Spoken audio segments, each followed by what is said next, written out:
मुंबई आंतरराष्ट्रीय विमानतळावर महसूल गुप्तवार्ता संचालनालयानं एक मोठी आणि धडक कारवाई केली।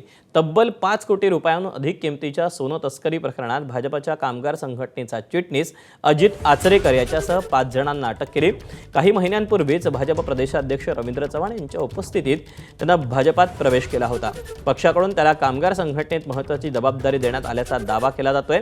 हे सोनं तस्करीचं कोणतंही आंतरराष्ट्रीय रॅकेट आहे का, तसंच या प्रकरणात इतर कोणत्या प्रभावशाली घटकांचा किंवा व्यक्तींचा सहभाग आहे का, याचा सखोल तपास सध्या यंत्रणांकडून सुरू आहे।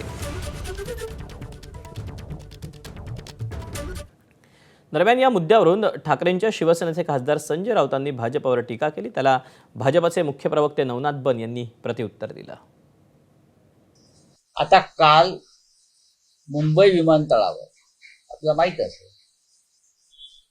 सोने तस्करीच्या प्रकरणामध्ये भारतीय जनता पक्षाच्या कार्यकर्त्यांना अटक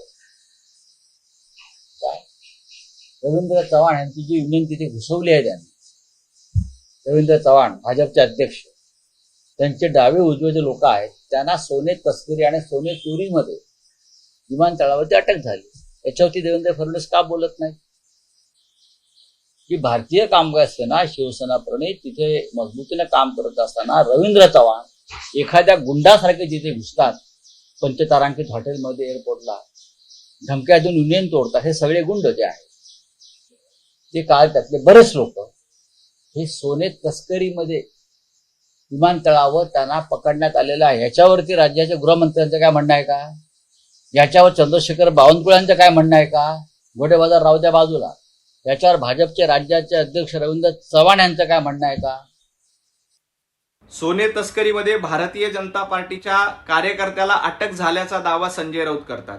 एका बाजूला संजय राऊतच म्हणतात की यंत्रणाचा दुरुपयोग भारतीय जनता पार्टी करते, मग भारतीय जनता पार्टीच्याच कार्यकर्त्याला जर अटक झाली असेल तर मग यंत्रणावर दबाव आहे का?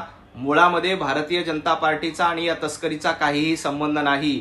कुठल्याही भारतीय जनता पार्टीच्या कार्यकर्त्याला किंवा आमच्या युनियनच्या कार्यकर्त्याला अटक झालेली नाही। जो कोणी अटक झालेला आहे त्याचा आणि भारतीय जनता पार्टीचा काहीही संबंध नाही। मराठी तरुणांकडनं खंडणी वसूल करण्याचं काम तुमच्या कामगार सेनेकडनं केलं जात होतं। भारतीय जनता पार्टीचे प्रदेशाध्यक्ष रवींद्र चव्हाण यांनी ती लूट थांबवली। दरम्यान संजय राऊत केवळ आरोप करून थांबले नाहीत, तर संजय राऊतांनी एक व्हिडिओ ट्विट करून भाजपवर टीका केली। सोनं तस्करी प्रकरणात भाजपची टोळीच सहभागी असल्याचं संजय राऊतांनी म्हटलं। रवींद्र चव्हाण यांनी मुंबई विमानतळावर गुंड पोचले असल्याचं राऊत म्हणाले। कल्ली सोलंकी है, ये सब मेरे लोग हैं। अगर किसी ने इन लोग के ऊपर हाथ उठाया या गलत व्यवहार किया, मैं सबके घर पे आऊंगा और किसी को भी नहीं छोड़ूंगा।